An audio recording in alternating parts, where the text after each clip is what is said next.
Hello, friends! Friends! Stephen Talbot here, of course. Who else would it be? Today is Wednesday, March the 21st. It is approximately 3:30 p.m. And I've had, well, first, I like to get up early in the mornings, pretty much now. And for some reason, I guess when I came in the house last night, I was hot. So instead of turning the heat down, I turned it off, and it was really cold. It was like in the 30s last night, or even maybe the upper 20s. So I turned the heat off. So I went to sleep in my bed, and which I don't always sleep in my bed. A lot of times I end up falling asleep on the couch because I grew up sleeping on the couch. When I moved in with my mom, my aunt adopted me when I was 5, and then when my mom got her shit together and went to college, she had me when she was like 16. But anyway, whenever I moved back in with her, I had a brother and my sister were there, and we had a 2-bedroom apartment. My sister had her own room, my mom had her own room, and my brother and I slept on the couch my entire childhood into my teenage years too. So yeah, I am more comfortable on the couch, and so I usually sleep on the couch. But anyway, my point. So last night I actually went to sleep in my bed because I've been sleeping in my bed lately. I don't know why. Because I know that, like, in order to get the best sleep, you really should sleep in your bed. Like, when I sleep in the living room, there's, like, lighting behind the TV, and, like, you guys have seen my videos before. There's, like, ambient lighting and stuff. And it probably doesn't make for the best sleep. So when I came in last night, I turned the heat off, so I went to bed. When I woke up this morning, I woke up, and I was fucking freezing. So, when you're that really cold, your ass don't want to get up out of bed. So I took my little throw blanket, I went and laid on the couch and got all cozy and turned the heat on. And boy, that heat felt so good. So guess what time I woke up today? I'm not even shitting you. I woke up at 12:47 p.m. Man, that's crazy. The craziest part too is I have one of those smart thermostats, like where you can control from your phone. And you can also set it so that it like turns the temperature down on low at night, but then, so let's say an hour before you're going to wake up, it heats the house back up so that you're more easily able to wake up. I need to set it up properly, but I don't have it set up. So if I start off my day late, and of course I've told you guys several times I had an interview today at 3 o'clock. What I thought was going to be my final interview turns out it is not, and I'll explain. So I went to the gym. I had a really good workout. Usually I go in there and I take my time because I enjoy like being there, and I warm up around the track, and then I do my exercise, then I cool down. But this time I was like kind of sort of in a rush because I didn't want to like be rushed getting ready for the interview. So I pretty much rushed to the gym. I was in and out of there in like 45 minutes tops. And then I came home, got showered, got ready, and went to the juice bar, which is where I was going to meet the general manager of the Nashville market for this vacation rental company. I was going to meet her there. I sat there for about 20-25 minutes, and then I was about to give her a call, and then she texted me and said, "Hey, Steven, I'm really sorry. I just now got to a place where I could text you. I'm actually in the ER. Can we reschedule?" And I said, "Yes, I hope you're okay. Absolutely." So, also, like at some point today, I think at like 9 o'clock this morning, the recruiter from the corporate office in Austin, Texas, emailed me and said, "Hey, Steven, the next step in the process is going to be for you to interview with our director of operations for the entire company. So let me know a good time that works for you." And I've, for all of these interviews, I've tried to make it as easy as possible on them, and I just say, "Hey, I'm flexible and can work within so-and-so schedule." So she set that interview up for tomorrow at 11 a.m. with the director, which will be my 4th interview. So it's kind of like, damn, how many interviews do I have to go through? I don't remember doing this in the past. Again, I've only worked for one corporation though. So plus, when I started at Dell, I actually started through a temp service, so I think it made it a little simpler because I had already worked for the managers of Dell, and so I feel like I just did a single interview, and a lot of that hiring process was based on my performance when I worked at Dell, but through the temporary company or through the temp service.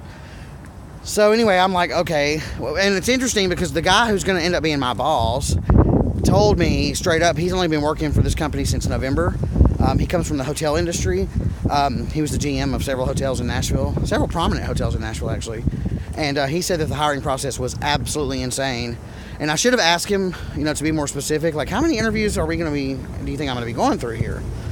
Because to be honest, once you get to the director level, the next level in most corporations is going to be the vice president of whatever department, and then you move up into the executive rank. So surely I'm not going to go all the way up and interview with the CEO. So I can't imagine the interview process being more than 4, surely. But in any case, I scheduled my interview with the lady I was supposed to have it with today for 1 o'clock tomorrow, which is kind of interesting. So basically, I'm going to be talking to her boss before I'm going to be talking to her, because she's going to be my boss's boss, I believe, and he will be my boss's boss's boss, or something like that. Which is also, I realize that corporate structures are different in each company, but my boss at Dell before I left was a director. So this seems like a step back if corporate structures are generally the same. Because my boss at Dell was a director of he was the director of operations, and I was just under him. I was his direct report. And now I'm going to be talking to my boss, and then his boss is the general manager, and then her boss is this director of whatever. Anyways, I don't know. So tomorrow I have 2 basically back-to-back interviews with a short break in between. So I'm looking forward to that. Actually, I'm looking forward to getting this. Sorry if the wind's really bad. I'm looking forward to getting this whole process done and over with. So today was going to be my only face-to-face interview, which I like face-to-face interviews because I'm a pretty likable person, if I do say so myself, and I tend to make a good impression on people. So, and I don't have any doubts that I haven't already made good impressions on people over the phone as well, or else I wouldn't even be this far along in the process. I feel really good about it, like I told you guys before. I hate to put all my eggs in one basket because I really haven't been focusing on anything else up to this point. Did he park? Is he blocking me? No, he ain't. He sure is. This UPS truck is blocking me. I need to get out. Shoot. Well, I guess I'll just have to wait. I'll just continue to talk to you guys. I think he's blocking me. Yeah, he is. So I look forward to getting through this, and I hate to put my eggs in all one basket because I really haven't been focused on anything else. But my gut and intuition is usually right, and I feel really, really strongly about this.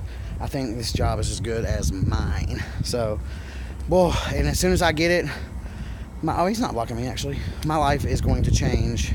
It's kind of interesting. I told you guys 1,000 times before that one thing that I have learned, I've been humbled by this entire experience in the past 9 or 10 months. I've been humbled, and I have realized that money absolutely does not buy. No, I can't get out, actually. Money does absolutely not buy happiness. In fact, I don't think I've ever been as happy as I have been over the last 9 months, and I have been pretty damn broke. Barely scraping by. But then again, I mean, all of that is, for me to say that is very relative. I totally understand that there's other people that have a much more difficult time than I'm having.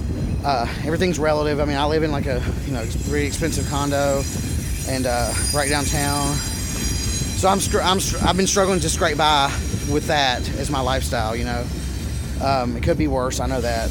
But anyway, my point of saying that is that my life is definitely going to change. I can't wait to be a part of something. Well, the choir that I joined has already changed my life, to be part of something bigger.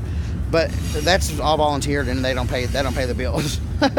So I'll be excited to work for somebody else again. It takes off some of the pressure of owning your own business, and it provides some level of stability that owning your own business does not. And it provides a lot of benefits and camaraderie.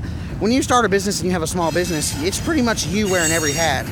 And you might have subcontractors or 1 or 5 or 10 or 15 employees, but you are the end all and be all. And, for some people that are strong-minded and that have type A personalities and that are engineered to be CEOs, more power to them. But, I think, and that may be me someday. I'm not saying that I'm against that. I'm just saying that it'll be a nice break to not have so much responsibility and to have some. It's kind of funny that as I'm saying this, to have some level of stability, because really when you work for a corporation, you actually have no stability because you have no idea when that company is going to go under, when it's going to be sold, or when your job is going to be given offshore to India. That's the truth. But I guess really it's just a change of pace that I look forward to, really, at the end of the day. So I know I'm at 10 minutes, so I'm going to bid you guys farewell. Thank you as always for checking out my videos, for keeping tabs on me. I love you for it. If you're not subscribed, please take a minute to subscribe. If you like this video in particular, give me a thumbs up. And of course, if you have any questions, comments, suggestions, or concerns, let me back up just a minute. Speaking of comments on YouTube, if you guys look at my Bank of America video, somebody commented the other day and said some really idiotic stuff like, you're an idiot for paying $2,000 a month to live in a place that's not even yours, and blah, blah, blah, blah, blah. First of all, I'm not going to call, to call someone an idiot just because of their lifestyle choices is retarded. To call someone an idiot just because they choose to rent instead of buy is retarded. Because everything, like I said before, everything's relative, and there's so many different moving parts and so many different factors. What about people who are not sure what neighborhood they want to live in? What about people who have already owned and don't want the headache of ownership? What about people who haven't decided what neighborhood they want to... Did I just say that? What about people who haven't decided whether they're going to call Nashville their permanent home? As I told you guys many times, I have owned a house, and I don't want to own another property right now because I want to move to Mexico. So it makes absolutely no sense for me to own a property here when I'm going to be moving. Not only that, but my experience owning a house the first time was horrible. It had major water damage, several insurance claims, the roof had major problems, and it was my fault because I didn't get it properly inspected. But it turned out to be a nightmare. And whenever I got out of that and sold that house, honestly, I was so excited to turn all of that responsibility over to landlords or to property managers.